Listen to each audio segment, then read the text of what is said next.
তোমার যে অঙ্কটা দেওয়া আছে সেই অঙ্কটা হচ্ছে A/B 3:4 বা অনুপাত B/C কত দেওয়া আছে 5:C বা /6 C/D সমান সমান হচ্ছে কত 2:3 আর বের করতে বলছে হচ্ছে A/D এর মান বা অনুপাত।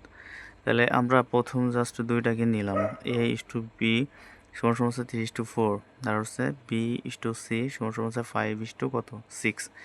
এখন এই দুটা থেকে দেখা যাচ্ছে কি যে দুই পাশে বি আছে তাই না, সেম জিনিস, কিন্তু এই পাশে মানটা আবার কি ভিন্ন আছে। তাহলে এই দুটারে আমরা একই করতে হলে আমাদের কি করতে হবে, এলএমসি করতে হবে বা লসগু করতে হবে। আমরা যদি এটা লসগু করি তাহলে কিন্তু কত হয় 20। এখন আমাদের কথা হচ্ছে কি, আমি যে 20টা বানাইছি, 20টা বানাই তাহলে এর সাথে কত গুণ করলে 20 হয়, 5 গুণ করলে, আর এর সাথে কত গুণ করলে 20 হয়, 4 গুণ করলে। তাহলে আমরা এই জায়গায় যদি জিনিসটা এরকম A/B লিখি 3:4, তাহলে আমি এর সাথে কত, মানে কথা হচ্ছে আমি এর সাথে 5 গুণ করলে এর কি দোষ করছে, একসাথে জিনিস, তার মানে এর সাথে 5 গুণ যোগ মানে গুণ করা লাগবে। ব্যাপারটা হচ্ছে ছোটো বাচ্চা থাকলে একজনের জন্য লজেন্স দিলে আরেকজনের দিতে হবে, সহজ হিসাব। তার মানে এই জায়গায় হচ্ছে কত 5 ইস্টু, এই জায়গায় কত হবে 4 মানে ইন্টু 5, তাই না।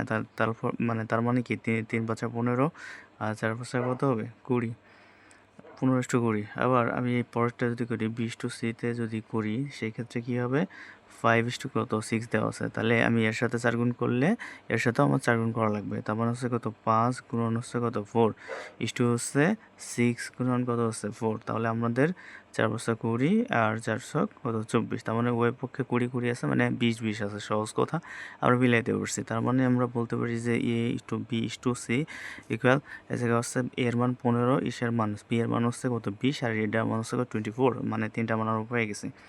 এখন আবার এই জায়গায় C/D এর মান উপরে, C/D এর মান আমাদের দেওয়া ছিল কত 2:3, তাহলে 2:3 এটা কিন্তু দেওয়া আছে।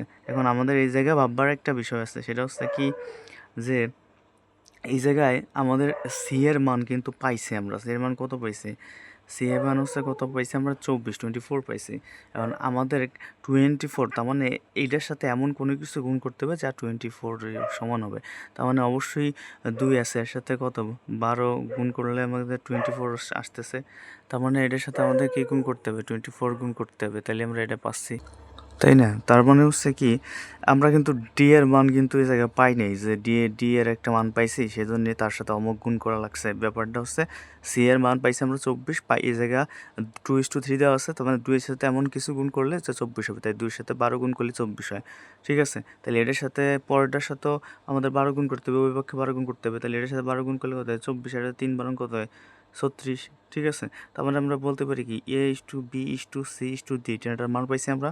তাই তিনটার মান হচ্ছে একটা হচ্ছে 15/20/24 কত 36 পাইছি। তাহলে আমরা এই জায়গার থেকে নেব এ আর কত ডি, তাহলে A/D হচ্ছে এর মান কত, এর মান হচ্ছে 15, আর এই আর ডি এর মান কত, ডি এর মান হচ্ছে 36, তাহলে 15 36 কত 3 × 5 = 15, 3 × 36 মানে 5:12, এই যে হচ্ছে অ্যান্সার।